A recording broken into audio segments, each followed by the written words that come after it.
A paz do Senhor a todos.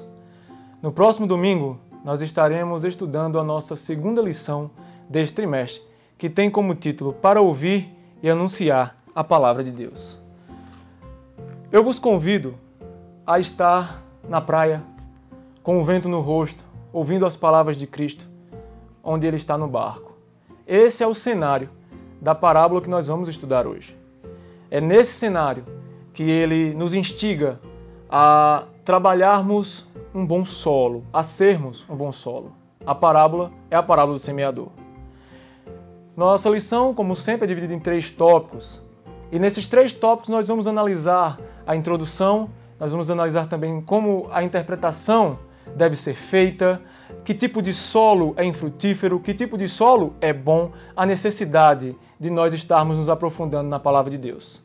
Porque Cristo começa falando que o semeador, ele saiu a semear. E ele lança todas as sementes e caem em solos distintos. Nós vamos ver que o primeiro solo é um solo duro, que nada penetra. E ali as aves vão e levam, arrebatam aquela semente.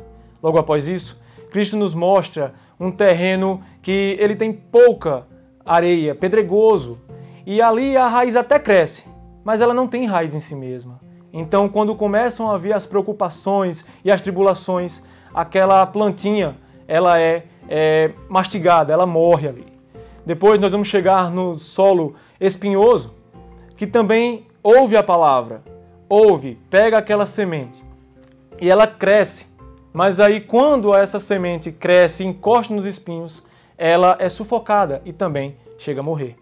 E por último, Cristo fala do bom solo. Aquele solo que tem todos os nutrientes, todo o cenário possível para que haja um crescimento de fato, um crescimento exponencial.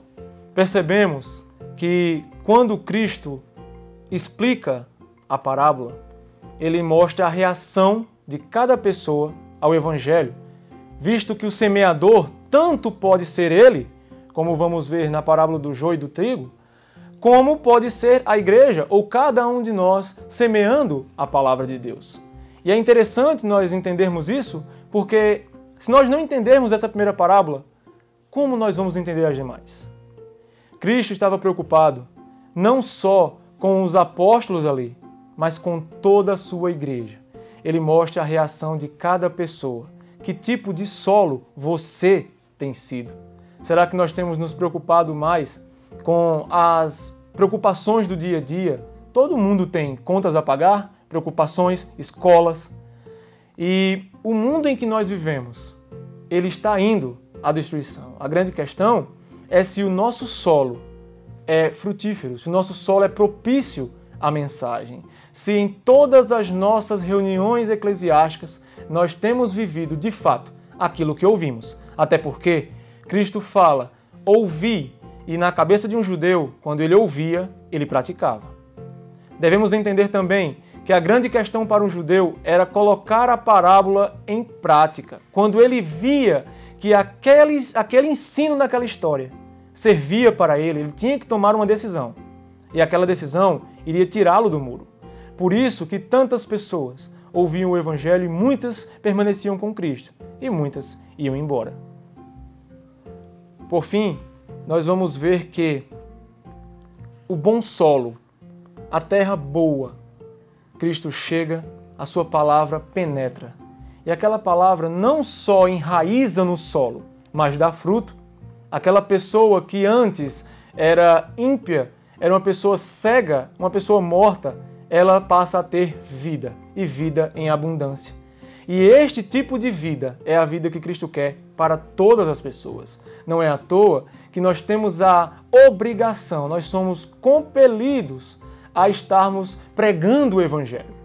Porque é esta pregação do Evangelho que vai fazer com que todas as pessoas que nós conhecemos cheguem ao pleno conhecimento da verdade. Você não gostaria de que todos os seus familiares comungassem da mesma fé, tivessem os mesmos princípios, não tivessem lares separados ou lares fragmentados? Você com certeza deve ter um amigo na faculdade, na escola, no seu local de trabalho. Pessoas que ainda não sabem quão maravilhoso é servir ao Autor da vida. Eu espero que durante toda essa lição, desde agora até o próximo domingo, você esteja com o coração aberto, com os ouvidos prontos a ouvir as mensagens que o mesmo Cristo que falou antes vai falar hoje e vai falar sempre. Aquele Cristo amoroso que deseja que todas as pessoas sejam salvas e cheguem ao pleno conhecimento da verdade. A necessidade de chegar ao pleno conhecimento da verdade é uma preocupação também na nossa lição, visto que nós temos que nos aprofundar cada dia mais, não só no experiencialismo ou na espiritualidade em si, mas também nas Escrituras Sagradas. Nós temos que entender que a necessidade de ouvir, ela é primária, uma vez que quando você ouve algo, você tem que dar uma resposta àquilo que você está ouvindo. E tem que ser uma resposta racional. Obviamente que a fé transpõe o racional, né? Mas quando você ouve um louvor, quando você ouve um sermão, aquele sermão e aquele louvor tem que ser muito bem ouvido por você, para que ao final de ambos os trabalhos, tanto do louvor quanto da pregação, você tenha a capacidade cognitiva tal de dar uma resposta positiva àquilo que você acabou de ouvir. E isso, quando você o tem, você consegue transportar para outras pessoas. Grande parte do fruto que nós temos que dar quando o nosso solo, de fato, é propício à palavra.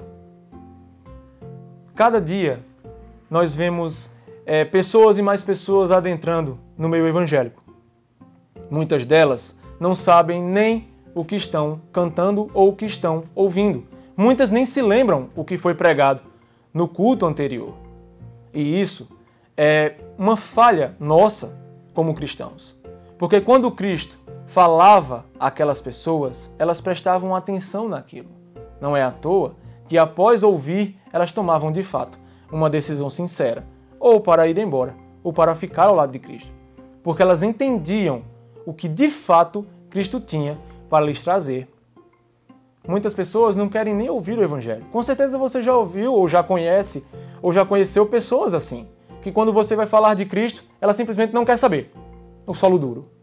Já você conheceu pessoas que vêm no culto, se alegram, cantam, choram, mas quando acontece a primeira perseguição dentro de casa, não precisa nem ser perseguição de morte, essa pessoa não volta mais à congregação. Porque ela não quer mais brigar, ela quer manter sempre aquela paz dentro de casa, paz a tal ponto que ela deixa a verdade ser sufocada e ela não vem mais à igreja. Também há pessoas que com certeza você já viu, que vêm à nossa congregação, ficam, passam um grande tempo, mas quando ela começa a ver mais as coisas materiais do que as coisas espirituais, ela sai também. Tendo isso em vista, que tipo de solo você é? Que tipo de solo você quer ser? Que nós possamos ter esse pensamento, que nós possamos ter não só na lição, mas durante toda a nossa vida, o pensamento de sermos solos, férteis e frutíferos ao Senhor. Eu agradeço a todo mundo que nos assistiu e oro para que a lição seja mais do que frutífera, ela seja próspera.